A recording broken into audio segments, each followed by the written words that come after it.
கணவன் மனைவி திருமண உறவு எப்படிப்பட்டது? திருமணம் ஆவதற்கு முன் அந்த பெண் யாரோ, இந்த ஆண் யாரோ.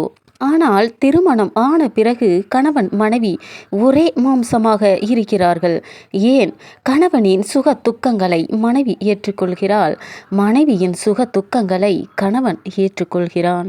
கணவன் மனைவி ஒரே இதயமாக இணைந்து வாழ்க்கையை தொடங்குகிறார்கள்.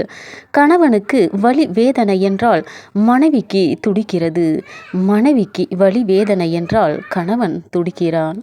ஒரு ஆணுக்கு ஏற்ற துணை பெண், ஒரு பெண்ணுக்கு ஏற்ற துணை ஆண். இருவரையும் திருமணம் என்ற பந்தம் மூலமாக இணைத்து இரு இதயத்தை ஒரே இதயமாக சேர்ப்பது திருமணம். இருவருக்கும் ஒரு வாழ்க்கை. அந்த அழகான வாழ்க்கைக்கு ஆதாரம் பிள்ளைகள்.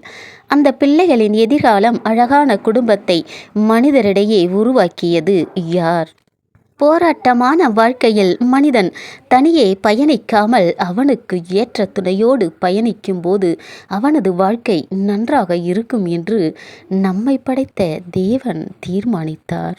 பின்பு தேவனாகிய கர்த்தர் மனுஷன் தனியாயிருப்பது நல்லதல்ல, ஏற்ற துணையை அவனுக்கு உண்டாக்குவேன் என்றார். ஆதாமுக்கோ ஏற்ற துணை இன்னும் காணப்படவில்லை. அப்பொழுது தேவனாகிய கர்த்தர் ஆதாமுக்கு அயர்ந்த நித்திரையை வரப்பண்ணினார். அவன் நித்திரையடைந்தான். அவன் விலா எலும்புகளில் ஒன்றை எடுத்து அந்த இடத்தை சதையினால் அடைத்தார். தேவனாகிய கர்த்தர் தம் மனுஷனில் எடுத்த விலா எலும்பை மனுஷியாக உருவாக்கி அவளை மனுஷனிடத்தில் கொண்டு வந்தார். அப்பொழுது ஆதாம், இவள் என் எலும்பில் எலும்பும் என் மாம்சத்தில் மாம்சமுமாய் இருக்கிறாள். இவள் மனுஷனில் எடுக்கப்பட்டபடியினால் மனுஷி என எண்ணப்படுவாள் என்றான். இது நிமித்தம் புருஷன் தன் தகப்பனையும் தன் தாயையும் விட்டு தன் மனைவியோடே இசைந்திருப்பான், அவர்கள் ஒரே மாம்சமுமா இருப்பார்கள்.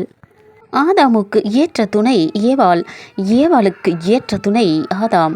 இருவருக்கும் காயின் ஆபேல் என்ற பிள்ளைகள் பிறந்தார்கள். அவர்கள் மூலமாக உலகத்தில் மனித இனம் பெருகியது. ஆண் பெண் துணையை தேவன் உருவாக்கியது. அது காலப்போக்கில் திருமணம் என்ற சடங்காக மாறியது. தேவன் இணைத்த உறவு கணவன் மனைவி உறவு. அது எந்த காரணத்தை கொண்டும் பிரியக்கூடாது. எவ்வளவு சோதனைகள் வந்தாலும் இருவருமே சேர்ந்து போராட வேண்டும். கணவன் அருகில் இல்லை என்றாலும் இதயம் தேடிக்கொண்டிருக்கும். மனைவி அருகில் இல்லை என்றாலும் அவளையே அவனது இதயம் தேடிக்கொண்டிருக்கும். கணவன் மனைவி பிள்ளை என சிலந்தி வலை போன்று அவன் குடும்ப உறவுக்குள் இணைந்திருப்பான். தேவன் தந்த அழகான குடும்பம் மகிழ்ச்சியாய் வாழ்வதற்கு.